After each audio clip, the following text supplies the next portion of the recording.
Hi, so today I'd like to share some works in progress. Since we're still realizing these works, we're largely working within the realm of intuition and mystery still. So I'm going to try and describe some of the experiences that we're looking for through each of the works. So the first work is called the Imperial Monochromes.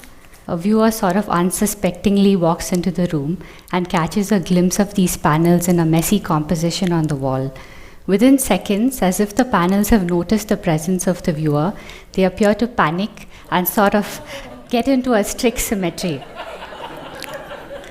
So this is the sketch of the two states. One is total chaos, the other is absolute order. And we were interested in seeing how little change it takes to move from one state to the other state. This also reminded us of two very different pictorial traditions. One is the altar tablets of the 15th century, and the other is about 100 years ago, Malevich's abstract compositions. So I'm just going to take you through a video to give you a sense of scale. The largest panel is about 2 meters high, that's about this much, and the smallest one is an A4.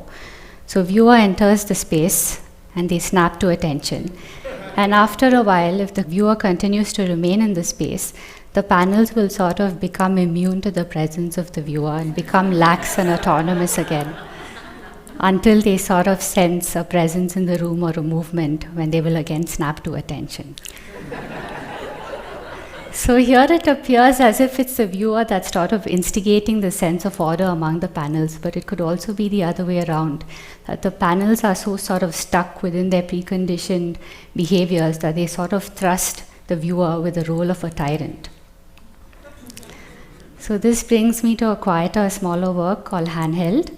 The viewer sees a piece of paper that's mounted on the far end of the wall, but when you go closer, you see that it's a blank A4 or a letter-sized piece of paper that's held on either side by two small hands that appears to be carved with a great deal of attention and care from a small block of wood.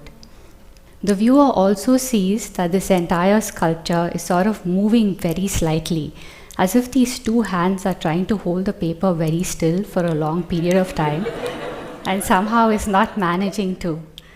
So this instability in the movement very closely resembles the unsteady nature of images seen through a handheld camera. So here I'm going to show you two random clips. One is through a still camera and the other is through a handheld camera. And you immediately see how the unsteady nature of the video suggests the presence of an observer and a subjective point of view. So we've just removed the camera and transferred that movement onto the panel. So here's a video. You have to imagine the other hand. It's not there yet.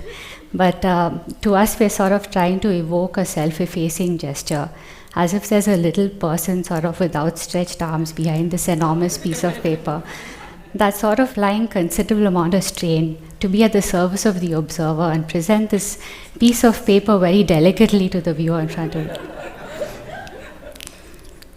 The next work is a decoy. This is a cardboard model. So the object is about as tall as I am. It has a rounded body, 2 arms, and a very tall head-like antenna. And its sole purpose is to attract attention towards itself. So when a viewer passes by, it sort of tilts from side to side and moves its arms more and more frantically as the person gets closer. So here is the first test scenario.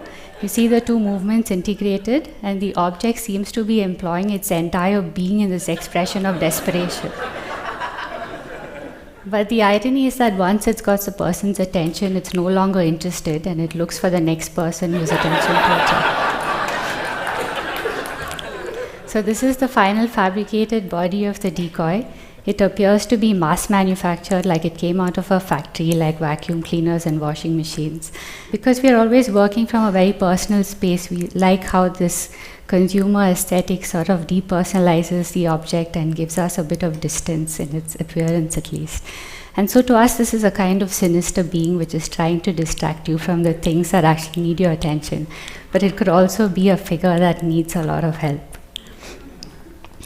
The next work is an object that's also kind of sound instrument in the shape of an amphitheater that's scaled to the size of an audience as perceived from somebody from the stage. So from where I'm standing, each of you appears to be this big, and the audience sort of takes the entire field of my vision. Seated in this audience are 996 small figures. They're mechanically enabled to clap of their own free will. This means that each of them can decide if and when they want to clap, how hard, for how long, how they want to be influenced by those around them or influence others, and if they want to contribute to an ovation. So when the viewer steps in front of the audience, there will be a response. It could be a few claps or a strong applause, and then nothing happens until the viewer leaves the stage, and again the audience will respond. It could be anything from a few feeble claps from members in the audience, or it could be a very loud ovation. So to us, I think we're really looking as an audience as its own object or its own organism that's also got a sort of musical-like quality to it, an instrument. So the viewer can play it by eliciting quite complex and very nuanced musical or sound patterns, but cannot really provoke the audience into any particular kind of response. So there's a sense of judgment and capriciousness and uneasiness involved. It also has an alluring and trap-like quality to it. So here, if you see, we're quite excited about the image of the head splitting to form the two hands. So here's a small visual animation as if the two sides of the brain are sort of clashing against each other to kind of make sense of this duality and the tension. And here is a prototype. So we can't wait to be engulfed by 996 of them. Okay, this is the last work. It's called the Frame Runners. It comes out of the idea of a window. This is an actual window in our studio. And as you can see, it's made up of 3 different thicknesses of wooden sections. So we use the same window vocabulary to construct our own frame or grid that's suspended in the room and that can be viewed from 2 sides. This grid is inhabited by a tribe of small figures. They're also made up of 3 different sizes, as if to suggest a kind of perspective or landscape on the single plane. Each of these figures can also run backward and forward in the track and hide behind 2 adjacent tracks. So in contrast to this very tight grid, we wanted to give these figures a very comical and slapstick-like quality, like as if a puppeteer has taken them and physically animated them down the path.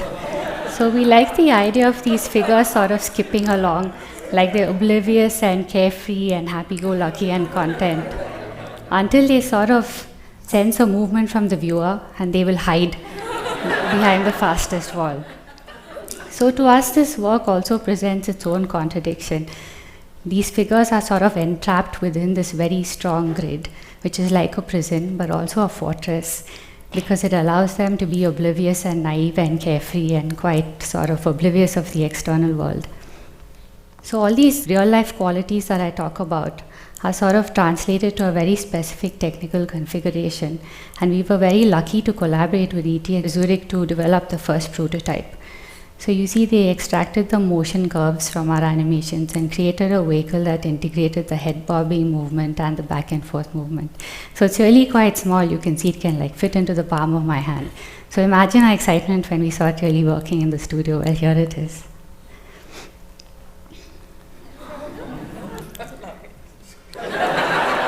Thank you.